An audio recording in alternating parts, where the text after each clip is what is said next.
स्वागत है आपका सक्सेस पॉइंट S4W में। कुंडलिनी के रहस्यों को जानना केवल जानकारी नहीं, एक आंतरिक विस्फोट है जो चेतना की सीमाओं को तोड़ता है। जैसे जैसे यह ऊर्जा शरीर में ऊपर की ओर प्रवाहित होती है, वैसे वैसे हमारा संपूर्ण तंत्रिका तंत्र बदलता है। आधुनिक विज्ञान अभी भी इस रहस्य को पूरी तरह नहीं समझ पाया है, लेकिन EEG स्कैन और ब्रेन वेव्स के विश्लेषण में यह पाया गया है कि गहन ध्यान और कुंडलिनी साधना के समय दिमाग की अल्फा, बीटा और गामा वेव्स में चमत्कारिक परिवर्तन आते हैं। साधक की चेतना एक साथ कई स्तरों पर काम करने लगती है। उसे वो सूक्ष्म स्पंदन सुनाई देते हैं जो सामान्य कानों से नहीं सुने जा सकते। शरीर के भीतर कंपन और गर्मी केवल शुरुआत है। जैसे जैसे यह ऊर्जा विशुद्ध और आज्ञा चक्र को पार करती है, साधक की चेतना भौतिक सीमा से बाहर जाने लगती है।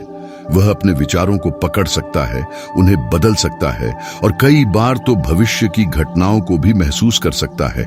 यह कोई जादू नहीं, बल्कि ब्रह्मांडीय चेतना से एकीकरण का सूक्ष्म विज्ञान है। साधक की आंखों में चमक आने लगती है। उसकी उपस्थिति में ही लोगों को शांति महसूस होती है, क्योंकि वह एक चलते फिरते ऊर्जा केंद्र बन जाता है। उसकी वाणी में ऐसी शक्ति आ जाती है कि वह शब्दों से ही लोगों के जीवन बदल सकता है।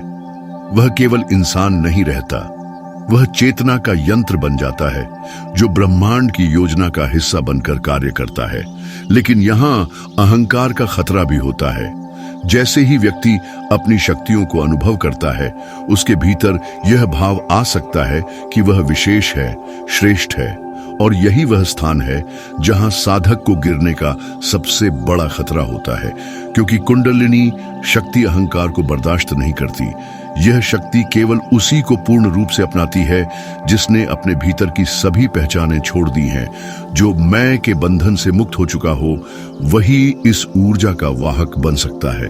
अन्यथा यह ऊर्जा रुक जाती है या उल्टी दिशा में बहने लगती है, जिससे साधक मानसिक, भावनात्मक और आध्यात्मिक विघटन का अनुभव करने लगता है। इसलिए प्राचीन योगी हमेशा सतत साधना, सेवा और समर्पण की बात करते हैं। जब कुंडलिनी ऊपर उठती है तो वह केवल ऊर्जा नहीं देती, बल्कि पूरे जीवन को फिर से गढ़ती है। व्यक्ति की प्राथमिकताएं बदल जाती हैं, उसकी इच्छाएं मिटने लगती हैं। वह दुनिया में रहते हुए भी संसार से पार होने लगता है। उसके संबंध, उसकी दिनचर्या, उसकी सोच, सब कुछ भीतर से बदलने लगता है। यह परिवर्तन इतना गहरा होता है कि कभी कभी साधक को खुद को पहचानने में भी समय लगता है। वह देखता है कि जो बातें पहले उसे आकर्षित करती थीं, अब वे निरर्थक लगती हैं। जो लोग कभी उसके अपने थे, अब उनसे दूरी बनती जा रही है। यह अकेलापन नहीं, बल्कि एकांत की ओर पहला कदम है, जहां आत्मा स्वयं के साथ संवाद करने लगती है। कुंडलिनी शक्ति जागरण के बाद जब साधक का ध्यान सहस्रार तक पहुंचता है, तो वह केवल ध्यान की अवस्था में नहीं जाता, बल्कि समाधि की सीढ़ियां चढ़ने लगता है। समाधि कोई एक समय का अनुभव नहीं, यह एक स्थायी अवस्था है जहां व्यक्ति स्वयं को शरीर, मन और अहंकार से अलग अनुभव करने लगता है। वह साक्षी बन जाता है, देखने वाला, लेकिन क्रिया से परे। उसका जीवन एक तप बन जाता है। वह सांस लेता है, लेकिन सांस में भी ईश्वर को खोजता है। वह बोलता है, लेकिन शब्द उसके नहीं होते। वह चलता है, लेकिन दिशा कोई और तय करता है। इस अवस्था में साधक को ब्रह्मांड की हर चीज अर्थपूर्ण लगने लगती है। पेड़, पत्ते, हवा, जल, सब कुछ चेतन प्रतीत होते हैं। यह वह बिंदु है जहां साधक और ब्रह्म के बीच की दूरी मिट जाती है। यह यहीं से शुरू होता है वास्तविक ज्ञान का जन्म। लेकिन ध्यान देना चाहिए कि यह यात्रा केवल आनंद की नहीं है। यह एक तपस्या है, एक त्याग है, एक पूर्ण समर्पण है। इसमें व्यक्ति को अपने भीतर के हर दैत्य का सामना करना पड़ता है। जो भय, वासना, क्रोध, ईर्ष्या अब तक दबे हुए थे, वो सब उभर कर सामने आते हैं, क्योंकि कुंडलिनी जब ऊपर जाती है तो वह केवल शक्ति नहीं, प्रकाश भी लेकर आती है।